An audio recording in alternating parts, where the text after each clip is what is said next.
Mike Mascarelli, Dylan McHugh, Ursula McElroy, Matt Long, and Felipe Moncaleano. We are the Street Performers. Concept: overcoming challenges in the music industry. Editing team: Filmstrip. One confusing problem many new artists have today is figuring out exactly how to overcome financial pitfalls throughout their careers. Financial concerns and working with a tight budget can play a detrimental role in the quality and the outcome of an artist's music. When an artist is starting out, trying to find a studio to record their songs at can become a very expensive task. Generally, most recording studios charge between $40 and $50 an hour, and even up to $100 an hour depending on the name and location of the company. And when an artist is starting out, this can obviously become a huge problem. When money is an issue at a recording studio, many artists tend to rush their music and lose quality due to discomfort and being anxious and pretty much more concerned about time than the outcome of their sounds, and this is never a good thing to happen.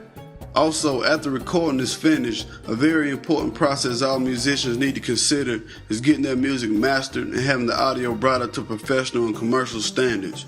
Well, the good news is that today's technology has pretty much solved all of these problems. Instead of going into a multi-million-dollar facility and paying the world's most expensive engineers to record your music, home studios have become more popular, more affordable, and also very much on the rise. Artists can now record music from the comfort of their own homes and work at their own pace whenever they want to.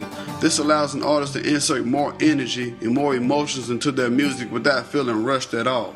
Also, throughout history, audio mastering has been looked at as a hidden art form or even rocket science at times, but it's something that every artist who takes the quality of their music serious should proceed with if they want to stand out and compete with the professional world. Programs such as Pro Tools, Logic Pro, and Ozone 5 have all made the mastering process very user-friendly and something all musicians can learn and perform from their homes. And thanks to technology, pursuing a music career has become a lot more affordable.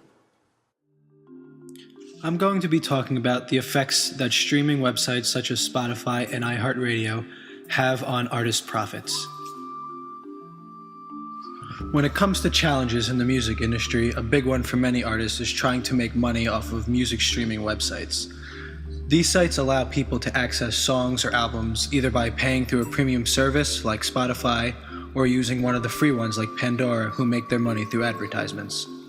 Spotify has claimed that they have paid millions in royalties to the artists that they have on their service, but when an unsigned band called Uniform Motion from the UK was asked about how much they make per track, they said that they only get 0.0031 euros per track listened to, which would mean in order for them to make 30 euros, they would have to have their album listened to 1,000 times. They also list their earnings from eMusic, which is another paid subscription service. They only receive 29 cents per song, or $2.60 for the entire 9-track album. This problem has even caused some indie record labels to pull their artists from Spotify's service. In a press release from Century Media, they state that while everyone at the label group believes in the ever-changing possibilities of new technology and new ways of bringing music to the fans, Century Media is also of the opinion that Spotify, in its present shape and form, isn't the way forward. The income streams to the artists are affected massively, and therefore that accelerates the downward spiral, which eventually will lead to the artist not being able to record music the way it should be recorded. Pitfalls and challenges in the industry. One challenge I would really like to focus on here is facing and overcoming the luxury of one-hit wonder tendency in the music business. I believe this is one of the biggest things to overcome when trying to become a music producer. Nowadays, anyone can make a catchy song due to all the technology that is right at our fingertips. Not to mention, you don't even really need to know how to sing due to autotunes. But if you want to be a big-time producer, you have to make sure the band, group, or singer you're producing is an actual artist with a lot of talent, because if you're constantly producing songs and albums that aren't going to make it, you're just wasting your time while also destroying your name. Although technology has made it very easy for us to find talent and hear someone's music, I believe that if you want the real thing, you're going to have to do more than that. You're going to have to get out there, get your hands a little dirty, and learn everything there is to know about the artist you potentially want to produce. You need to make sure that they have the talent, drive, ability, and most importantly, that special edge that sets them aside from all the rest of the competition. This isn't going to be easy, but it will be well worth it in the long run. Also, when researching these artists, you want to make sure that what they have to offer is what the public wants to hear, and make sure they have a lot of it. Don't just jump right into a project because the samples sound good. Hear it all and evaluate it. Of course, you're going to have to take a chance somewhat, but if you know what you have to offer and what they have to offer, and you strongly believe that combined it will become a beautiful masterpiece, that's when you take your chances. Another challenge facing musicians and recording artists is the death of the album due to individual song downloads. According to Hypebot.com, individual track downloads are killing the album market and the revenue it once created. Music downloads are used for everything from personal listening to video editing to childhood education. Research shows that 1 out of 2 9 to 14-year-olds are already downloading music on a daily basis.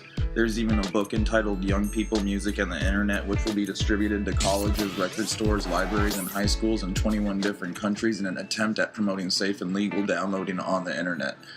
This is great for recording artists because it will assist us with just surviving financially through our music, because the concept of legal downloading is being taught throughout the world. With companies like Napster and LimeWire no longer being able to share or give away licensed music for free, music downloading from the internet has become a fantastic source of revenue for musicians. People can now buy individual songs that they enjoy as opposed to having to purchase entire albums. So the question is, should artists release songs in 1 to 3 track clusters, or should they continue to release albums with 5 songs plus? At this point, it's hard to tell. Album sales are still a great source of revenue for labels and artists. For example, Lady Gaga's album Born This Way sold 1.1 million copies in its first week, and Taylor Swift's album Speak Now sold 1 million copies in the same period.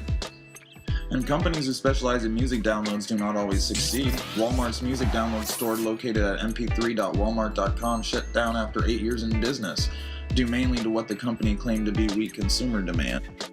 All in all, there is one fact that will not change as we move towards a more digital lifestyle. Music downloads will increase, and the ability to generate revenue from these purchased downloads will also increase.